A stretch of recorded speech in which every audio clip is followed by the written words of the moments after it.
What's up, guys? Welcome back to our video service. I hope you all are doing okay. Hope you're not going crazy and driving your parents crazy through all of this. Sorry for my voice. It's I got allergies right now, but hopefully this is all gonna be over soon. We're praying that way anyway. Praying for you. We're really hoping that we get back to our normal way of life, normal service times on Wednesday nights, where we can all hang out with each other and do service together, do life together. But tonight, just briefly, I wanted to talk for a few minutes. I know this is the weekend that the graduates were supposed to graduate, and last Saturday we did like a parade for them. We're trying to come up with some creative things to do for these people that have had life kind of just interrupted. Their graduation was supposed to be, I believe, this weekend, and it's not happening right now. They're going to try to do it for a future date, but I wanted to kind of talk. I wanted to aim my lesson tonight towards them and towards the people who are not graduating, the people that are in our youth group that may be a little bit younger, because I believe this can all tie together, and we can all learn from this specific topic. But I wanted to kind of tailor this to the graduates a little bit, and I know that graduation ceremony is something that you all look forward to, because everyone's all positive all the time. Everybody is there to celebrate you. Graduation ceremonies can be fun because you get to be with your friends and you know what lies ahead. As you're getting ready to leave high school, you're getting ready to enter into a new chapter of your life. But at the same time, we know those graduation ceremonies can be kind of rough, right? Because you got 10 or 15 different people talking. They have to go through all the names. You have to literally sit there and wait for all of your friends' names to be called, everybody you're graduating with. And then, for that one moment of glory where you get your name called and your parents are screaming your name, it can be fun, but it can also be kind of rough. You hear a lot of corny motivational quotes from some of your peers who may get up there and speak like, be a Fruit Loop in a world of Cheerios, be a cupcake because cupcakes believed in miracles. Those are just some that I've heard and maybe been in some graduation ceremonies that I've been to since I've been here. But some of you may get a note from your teacher that's like, in the words of Saint Ignatius, go forth and set the world on fire because you've done enough damage here. Maybe you're that type of person that your teacher's like, okay, I love you to death. I'm so glad that I had you in my class, but you got to go, right? I was that type of person. That's the reason I say use that one, because my teachers loved me, but at the same time, they were ready to see me go. But you're given a lot of encouragement during the graduation season, and you believe in yourself. You believe that there's nothing that can stop you from being what you want to be. You're actually on the road to becoming an adult, somebody that is out in the real world, that has a real job. You're working in college towards getting your degree. So you believe, at least most of you do anyway, that you can be the next world changer, and there's nothing that's going to stop you. But here's the question I want to ask you tonight, and this is for everybody, because if you're not at the point in your graduation yet where you're leaving high school and you're going to bigger and better things, maybe you're in middle school, maybe you're watching this and you're in middle school and you're getting ready to be in high school, this question still applies. What happens when you don't measure up to what other people want or the dreams that you have?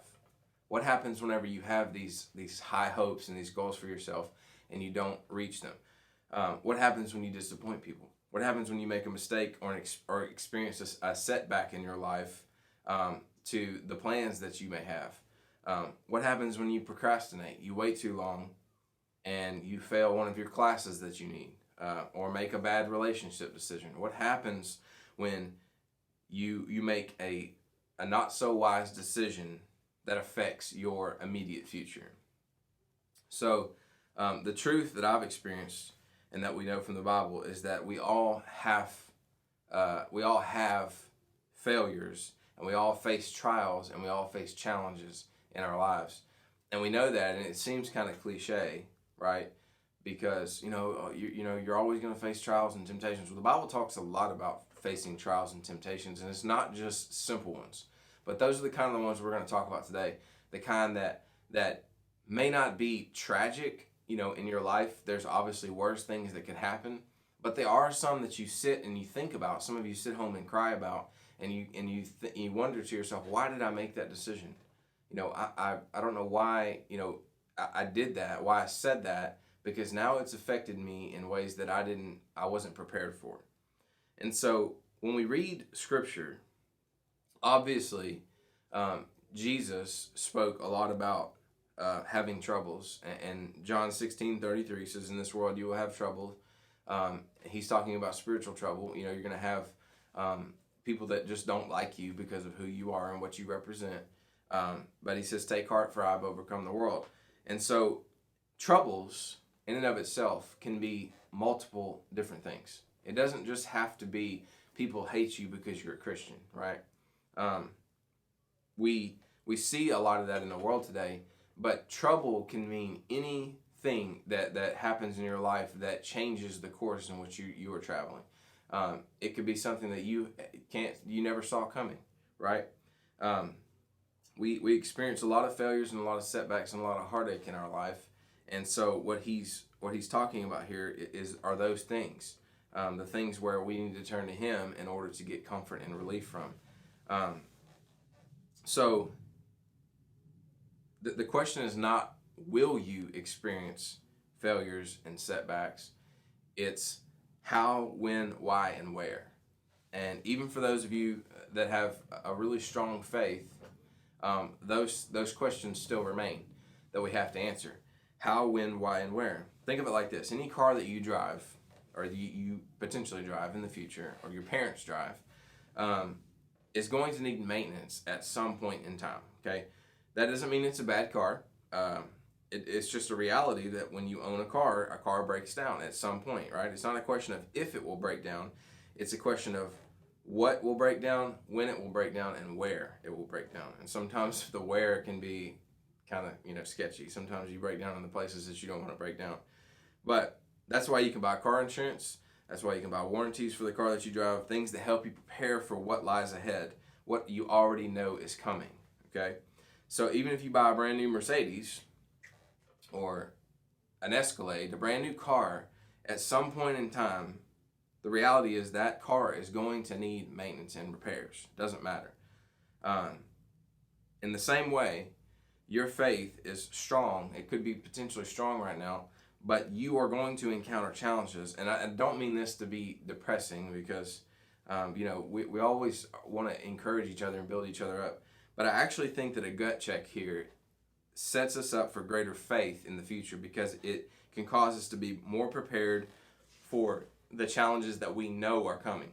So when you already know that you're going to face trials and temptations and struggles and setbacks and heartache in the future, when you know that's coming, and you just don't know when, it's a little bit easier, not a whole lot, but a little bit easier to prepare yourself for what you know is coming, okay?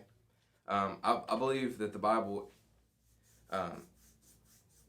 is very clear on how we should deal with struggle, how we should deal with failure. And sometimes we overlook it because we think it's just this cliche Bible verse that we should, that makes things, just turn to God and everything's going to be okay. Well, that's exactly what we should do. And some of you don't know how to do that. And so I want you to write this down. I believe that greatness isn't measured by the absence of failure, but by the character that is formed through it. So greatness isn't measured by the absence of failure, but by the character formed through it. I know either last week or the week before we talked about what God is showing us through certain crisis and failures and just trials that we experience in the world. What is God teaching us through this? That's a question some of us don't ask sometimes. We just ask for a solution. We don't ask, God, what are you doing through this? What are you doing to me? How are you shaping me and teaching me through this? But character is formed through failure. When you learn from failure, you become better. Some people don't learn from failure. Some people fail and then they fail again and then they fail again, and it's kind of a repetitive process. They don't ever learn anything through it. But if we can have the willpower to learn and allow life lessons and God through those life lessons to teach us things, then our character is shaped and formed and molded into something better on the other side. James chapter 1 verses 2 through 3 says, "Consider it joy, pure joy, my brothers and sisters, whenever you face trials of many kinds, because," this is the important part of this verse, "because you know that the testing of your faith produces perseverance." I'll read it again because this is important. "Consider it pure joy." Okay, so he's talking about having joy through trials and tribulations and heartache. "Consider it pure joy, my brothers and sisters, whenever you face trials of many kinds, because you know that the testing of your faith produces perseverance." So he's saying that we should have joy in our trials. We should have joy in our tribulations because of what it produces. He wouldn't say, have joy in your trials. He would just say, just get through it. Just get through it. It's going to happen. Face it, get through it. No, he's saying have joy in it because of what you're going to look like when you've beaten it, when you've gotten through it. It produces perseverance. And so you probably already know that you'll face challenges when you go out into the world in your future. I think we all do because we're human, right? We all know that at some point in time, somebody's going to let us down. We're going to make a bad decision. We're going to say the wrong thing. But I believe that the Bible prepares us for that too. We know that Isaiah chapter 40 verse 30 says that even youth grow tired and weary, and young men stumble and fall. And so the Bible tells us that no matter what age range you are, young, middle-aged, old, older, you're going to make bad decisions. You're going to make the wrong decision at some point in time. Some of you may pride yourself on making good decisions, but at some point in time, you're going to make the wrong one. And it may not even be, malicious. You may not even be, tempted to make the wrong decision. You may just be stuck in a position where you have to make a hard choice, and you went ahead and made one, and it was the wrong one, and that's okay. The Bible tells us it's okay. Our character is still formed through those decisions. I can go on for days telling you about some of, the stupid mistakes that I've made, and setbacks that I've faced in the past 10 years. Mostly my fault. Irrational relationship choices, unwise financial decisions, hurtful words spoken, helpful words that weren't spoken, failed ventures, untried ventures, all of those things that we go through when you realize that you're out into the real world and you're on your own and you're making your own decisions, you're making your own choices, which you guys probably haven't gotten to that point yet.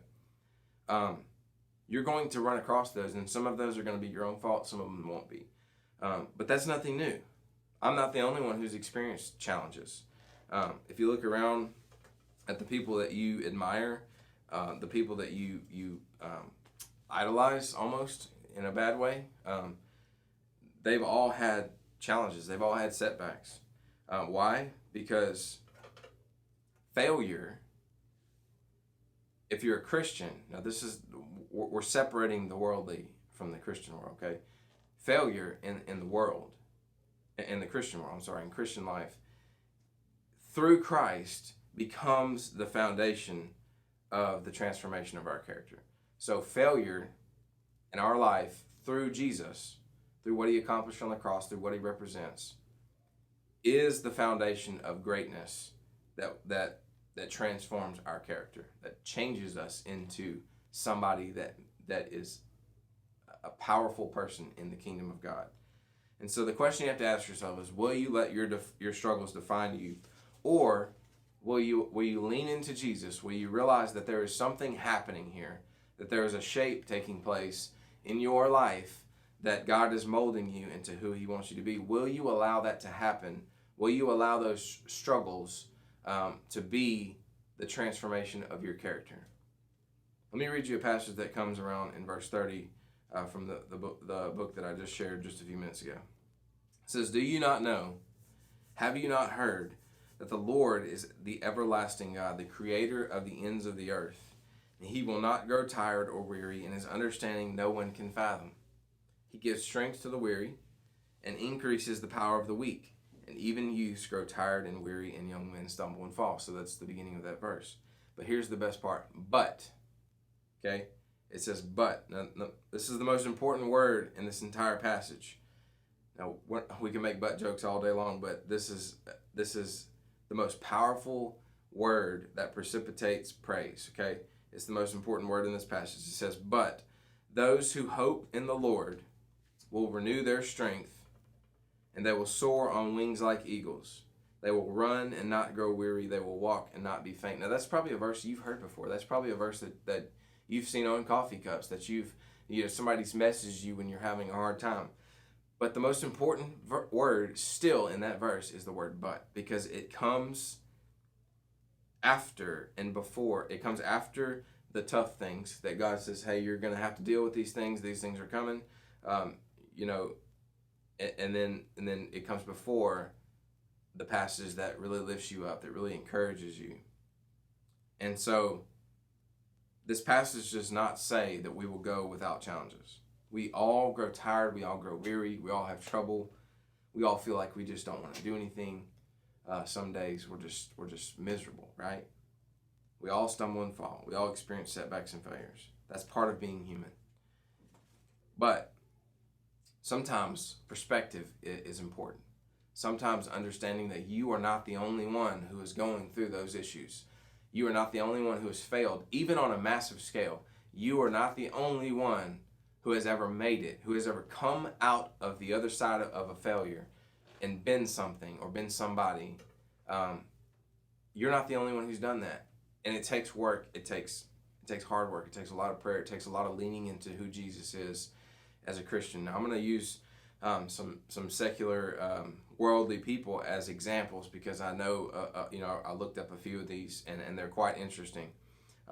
But these are people that I just ran across a list of a few people that have struggled in their life that ended up being somebody. Maybe you'll know some of them. Oprah Winfrey. Oprah Winfrey was fired from her first TV job, and she went on to be one of the biggest talk show hosts in the world, and they said she wasn't good enough. And Steven Spielberg was rejected twice by the prestigious School of Cinematic Arts at USC. He was told he wasn't good enough to come there. Thomas Edison's teacher said of him that he was too stupid to learn anything. Thomas Edison, the one that invented the light bulb. Walt Disney World, right, was fired from one of his first jobs because he lacked imagination and had no good ideas.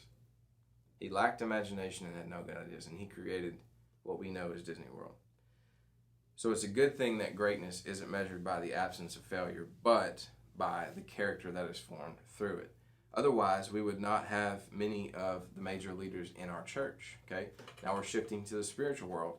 Obviously, you can look in the real world and the worldly people and see that there's the same concept applies. But let's move to the Bible. Adam and Eve, they fell into temptation and sin, and yet God used them to start the human race, right? Jacob swindled and manipulated for his place in the family, and yet God made him the father of the nation of Israel. Moses, who was full of excuses and could not speak in front of people, God used him to be the leader of the nation of Israel. King David, who was too small for battle, he failed in adultery and murder, and yet he beat Goliath and was remembered as at the end of his life as a man after God's own heart. Solomon, who had a weakness for beautiful women, was made to be one of the wisest men to ever live. Peter, who denied Jesus at the most critical moment in all of human history, was restored by Jesus and became the rock on which the church was built. Paul, who was filled with murderous hatred for Christians and yet was chosen by God to be saved, not only be saved, but to be used as one of the foundational leaders of the Christian church. So I hope you see this clearly, that greatness isn't measured by the absence of failure. You're going to fail, okay?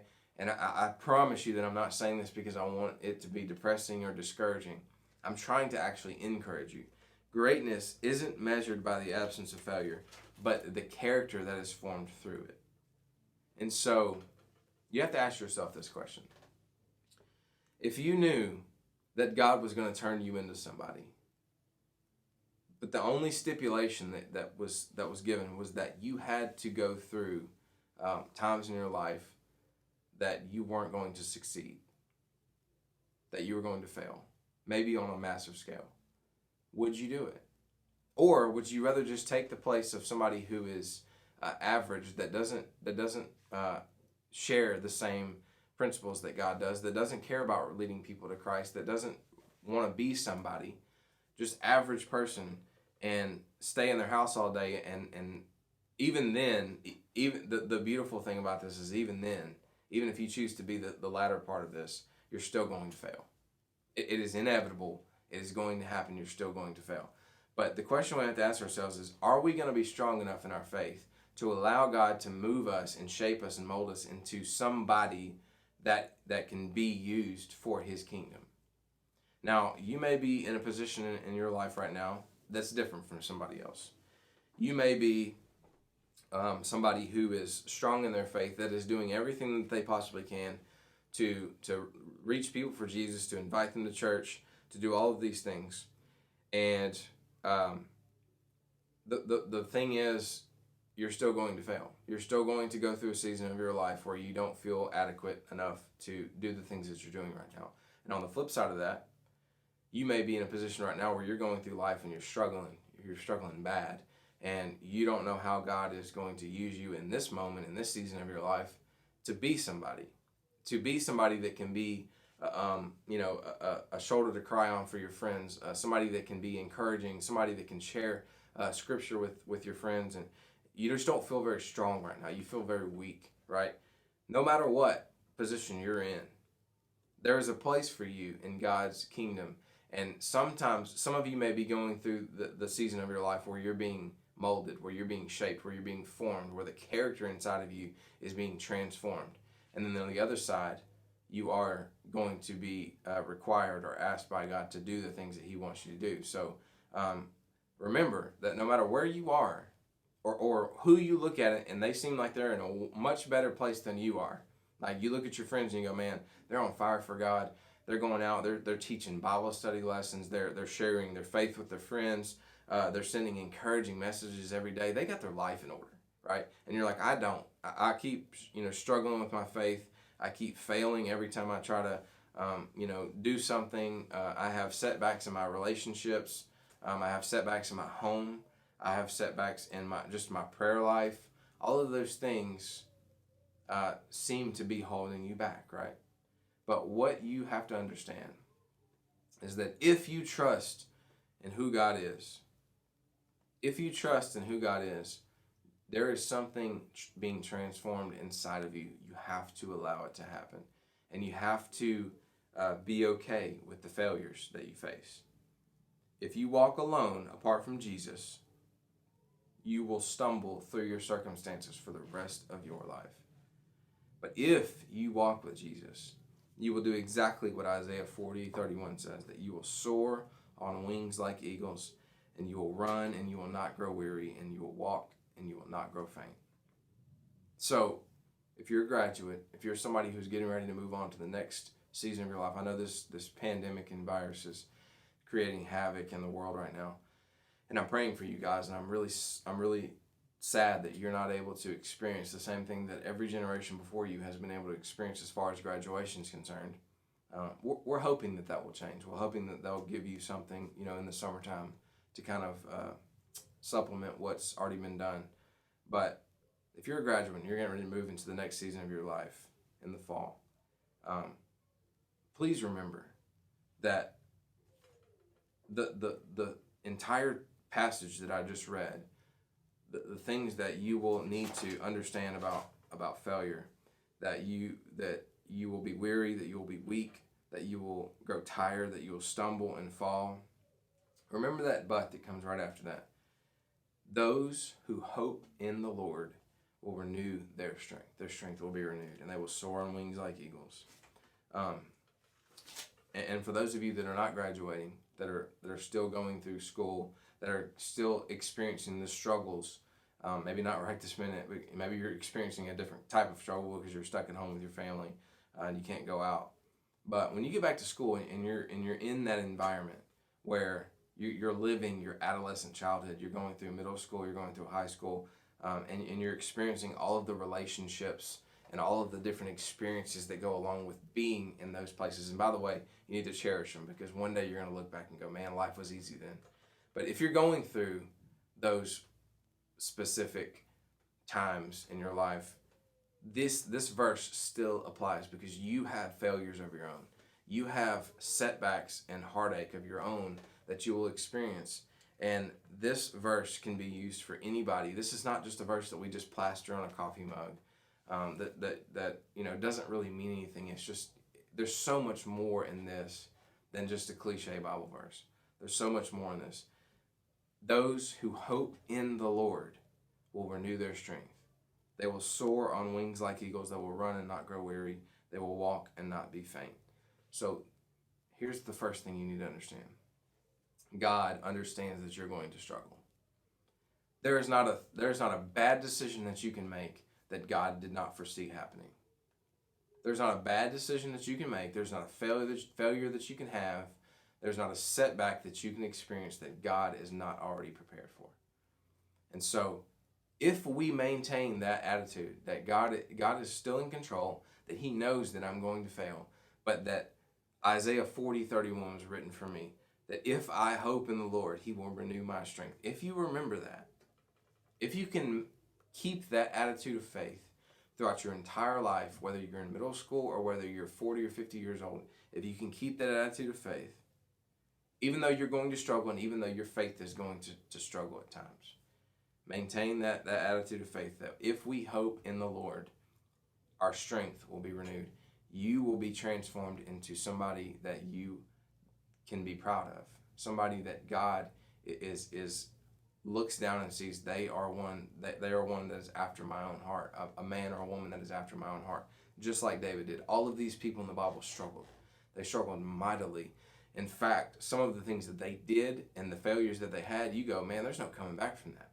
But God brought them back. God transformed them. He transformed their character and made them great men and women of God. And guess what? That hasn't changed today. You can still be the same type of person that God used Moses and David and Jacob.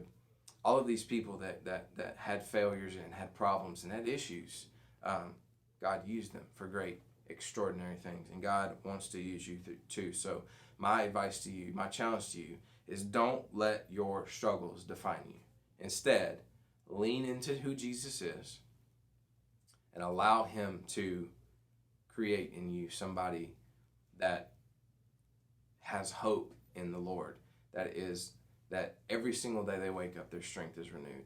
Lean into Jesus. Allow Him to transform your life. Allow Him to make you into somebody. Allow Him to use your struggles and your failures to create a better you.